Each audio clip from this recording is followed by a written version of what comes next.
Hello. Today, isi-share natin yung makita nating technique para ma-charge yung solar battery nyo ng unlimited. May mga napapanood tayo, ang ginagawa nila, ganito lang, simple lang. Yung inverter, ikakabit sa battery.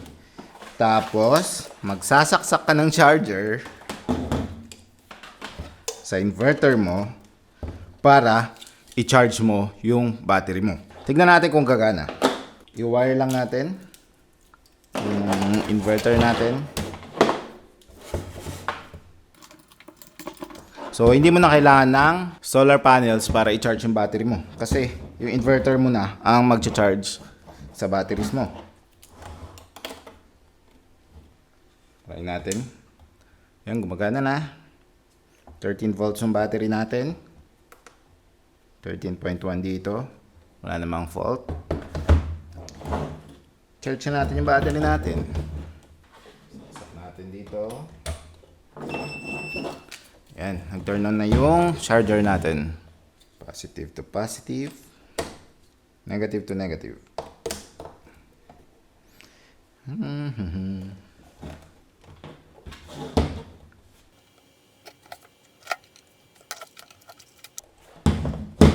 Gumana ng charger natin ah.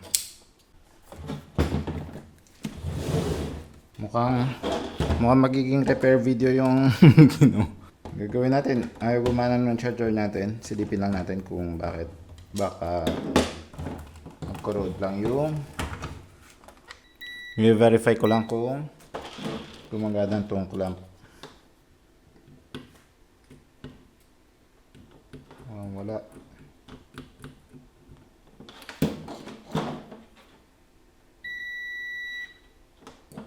Wala.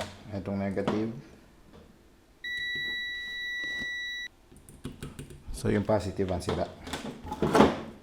Ayusin ko lang. Kailangan lang siguro i-solder to. Kasi nagko-corrode na sa kalumaan. Lipat natin sa kabilang side.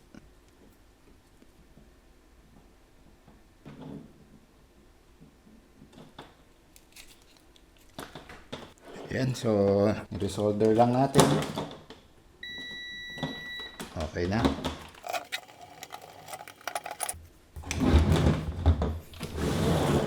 Take 2. Yan.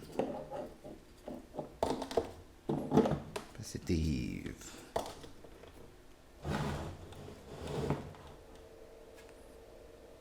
Ayan, nag-charge na tayo. 13.4 volts. Isa lang saksakan nito, pero kung kakabitan natin na extension, pwede rin natin siya gamitin habang nagcha-charge. Saksak tayo ng extension.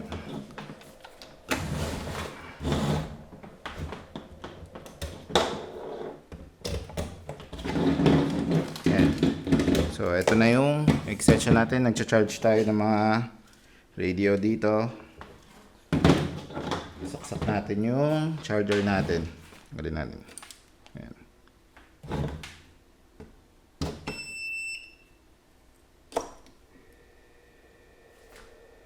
Yan, nagcha-charge ulit siya. Habang nagcha-charge tayo ng mga devices natin. Ayan.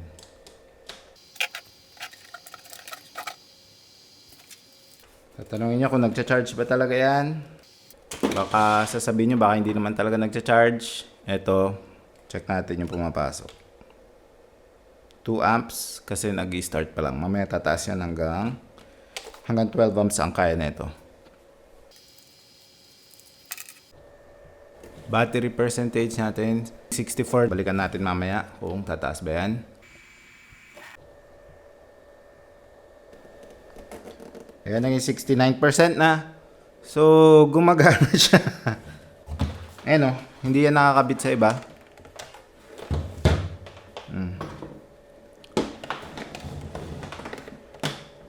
Charger natin nakakabit sa extension.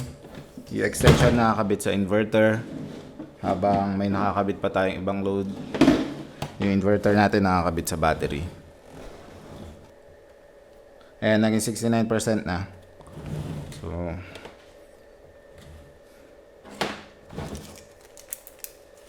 So, ganun lang. Kailangan nyo lang ikabit yung charger nyo sa inverter para i-charge ulit yung battery nyo.